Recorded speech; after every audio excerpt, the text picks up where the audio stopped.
everyone. Today I am going to teach a poem which is written by William Wordsworth. The title of the poem is The Solitary Reaper. Next slide. Before we go into the title and before we go into the poem, I just want to ask you two questions. That is, what makes you feel better when you are sad? How can you come out of it? Can you able to tell me what makes you to come out of your sadness? When we are really in a depressed mood, we used to hear music, isn't it or not? Yes, no? Yes, ma'am. Yes. So next slide, please. So next slide. This picture shows the musical notes. Okay. So in this poem, we are going to see about a song which has been sung by a maiden, which was noticed by the author who is passing on the way, and he is talking about the song of the maiden here. Next slide. When words fail, music speaks. Few things I just want to tell you about the author here. William Wordsworth is a romantic poet and he is a nature poet. This poem has been written in the year of 1807. Next slide. Next slide. It was published in the year of 1807 and it was written in November 5, 1805. There are 4 stanzas here, and with each of the stanzas there are 8 lines here.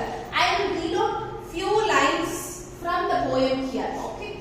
Behold her single in the field, yon solitary highland lass, reaping and singing by herself. Stop here, or gentle pass. Alone she cuts and bends the grains, and sings a melancholy strain.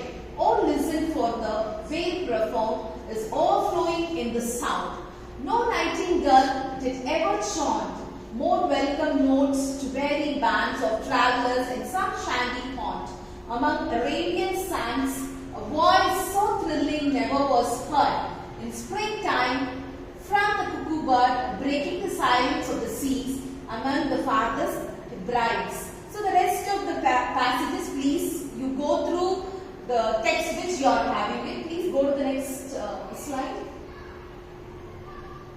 Next slide. Down arrow.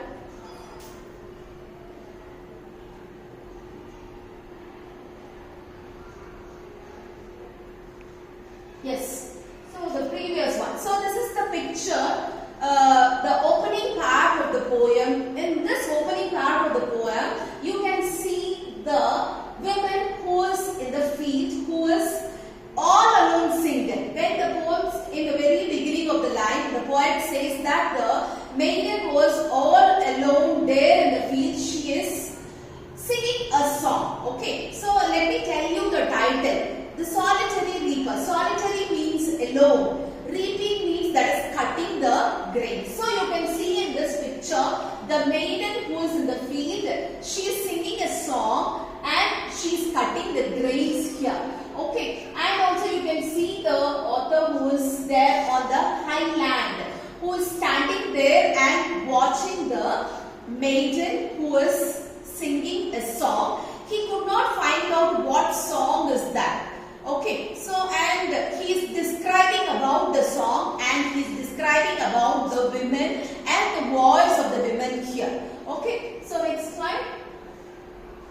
This is the highland. Next slide. Solitary reaper, reaping and singing by herself. So as I told you earlier that the author says that the maiden who is there in the field, who is singing and reaping the grains in the field.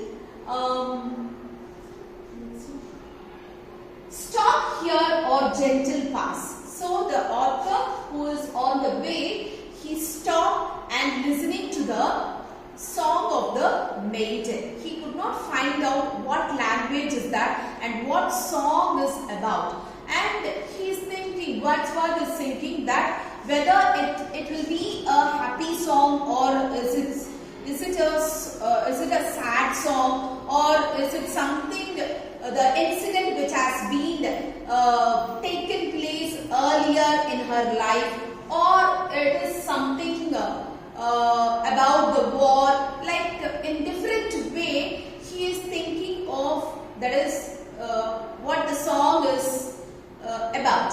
Okay, and also he says here in this poem, that is he is comparing three things here with the song of the maiden here. One is the cuckoo bird and the other one is the nightingale. So here we know very well about the voice of the nightingale and the cuckoo bird which sings in the winter season. Okay, so here the author says that the voice of the maiden is so beautiful, and he is comparing the voice of the maiden with these birds, that is nightingale and the cuckoo bird. So here Wordsworth is saying that the voice is so beautiful than the cuckoo bird and the nightingale. And one more thing here the author says, that is this song is breaking the silence of the sea here, and also the travelers who were passing on the way, they stopped to rest there. Okay, so those people also were impressed by the way the song which has been sung by the maiden. Okay, next slide. In some chant, the voice so thrilling never was heard in the springtime from the cuckoo bird, as I told you. Next slide. And also it is breaking the silence of the sea among the farthest Hebrides. Next. Will no one tell me what she sings here? So author is saying that is nobody knows what the maiden is singing, and what has been conveyed from the song also. Nobody knows it. Okay. So he says that it may be something that is some natural sorrow. Next slide. Loss or pain that has been and may be again. It may be, the song may be loss or pain that has been and may be again. Whatever the theme. So finally what this author is saying, whatever the theme the maiden sang, her song could have no ending. There is no ending for the song which has been sung by this maiden, and he started to leave that place. So the person, the fellow is moving from that place. But next slide. I listen motionless. He is saying that I listen motionless and still. The music in my heart I bore long after it was heard no more. He says, the author is saying that is the song was so beautiful and it never bored him, and it is still echoing in his heart, it seems. And at the last few lines he said that the music in my heart I bore long after it was heard no more. Long after, when he left that place, he could not hear the song of the maiden. So this is the end of the